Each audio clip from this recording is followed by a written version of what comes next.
Agora, pessoal, vamos falar sobre classes no Kotlin. A definição ela é bem simples. Para criar uma classe, você só precisa colocar a palavra class antes do nome da classe. Por exemplo, class pessoa. E para inicializar essa classe, você precisa de um construtor. Neste caso, temos um construtor aí primário com dois argumentos, o ID e o nome da pessoa.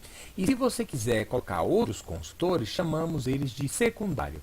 Neste exemplo, temos uma classe com dois construtores, um com o ID e o nome e o outro com o salário, diferente do primário que só temos um construtor por classe.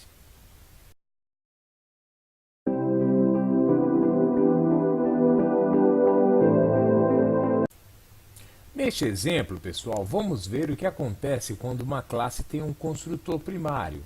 Por exemplo, a classe pessoa ela tem um construtor primário com dois parâmetros, o ID e o nome da pessoa. Como eu criei um construtor secundário, obrigatoriamente devo fazer referência a esse construtor primário utilizando a palavra this. Outra coisa legal é o uso da palavra init. Quando a classe pessoa ou a sua classe tem um construtor primário e você precisa inicializá-lo, você pode utilizar init. Porque no construtor secundário nós temos aqui this salary igual a salary. Mas no construtor primário você não tem nenhum bloco de código. Por isso vai o uso da palavra reservada init.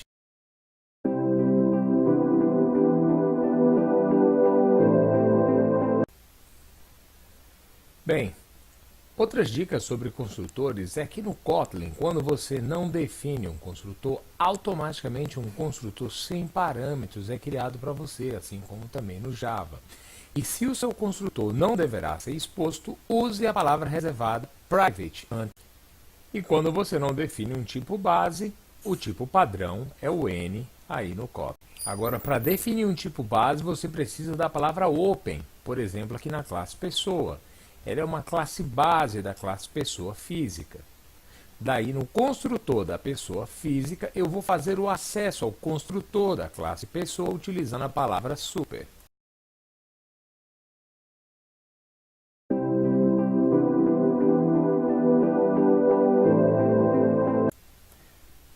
Bem, pessoal, agora vamos ver como é que eu mudo o comportamento de um método em uma classe base utilizando override e open.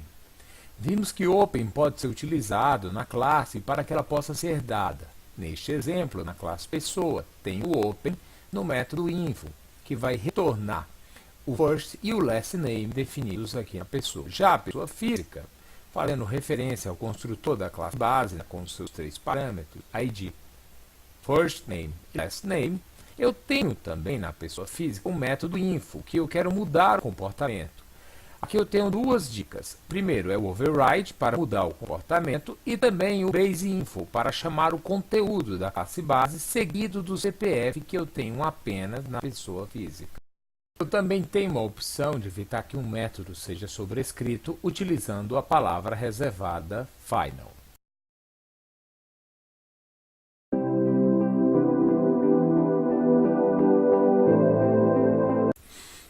Vejamos agora, pessoal, o uso de abstract, tanto em classes quanto em métodos. Quando eu defino uma classe como sendo abstrata, significa que ela não pode ser instanciada. Eu posso herdar, mas eu não posso instanciar. Quando eu defino um método como abstrato, que é no caso aqui do funcionário, este método não possui implementação. O código dele vai vir nas classes FIAs.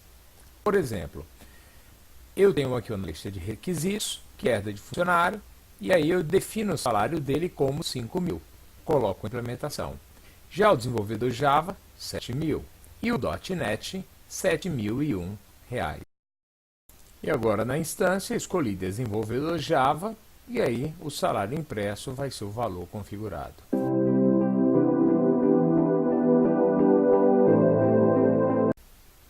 Então, pessoal, como no Kotlin nós não temos aí métodos estáticos, vamos ver uma alternativa para eles utilizando uma palavra reservada chamada object. Também vamos ver aí a utilização de enums, ok? No exemplo abaixo, nós temos aí um enum definindo o tipo de funcionário do exemplo anterior, nas requisitos Java e .NET. E aí, object, a palavra reservada para a minha fábrica de funcionário. Okay? Eu tenho o meu método create, que passou a ser estático, por assim dizer, com um enum, que é o tipo e o nome do funcionário, me retornando um dos funcionários do exemplo anterior. Okay? Aí eu tenho o meu return, logo em seguida, com o meu when, que é o meu case. Para cada um dos tipos eu tenho uma instância equivalente. E agora, aqui embaixo eu tenho um exemplo de chamada desse método passando um tipo.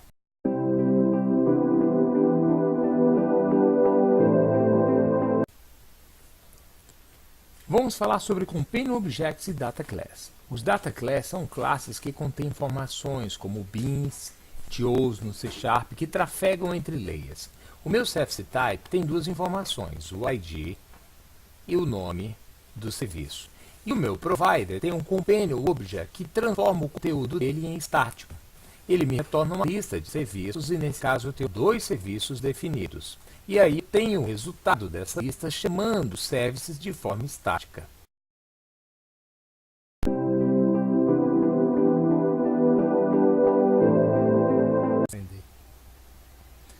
E agora, para finalizar, vamos falar sobre Extension Methods. Então, em Kotlin, assim como C#, Delphi, Java, etc., é possível adicionar novos métodos a uma classe sem ter que herdá-la. Fazemos isso através de Extension Methods.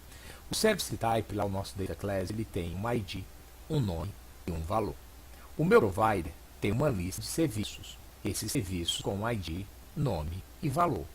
É possível criar uma nova funcionalidade para essa classe, que é o meu Total Service, através de uma extensão.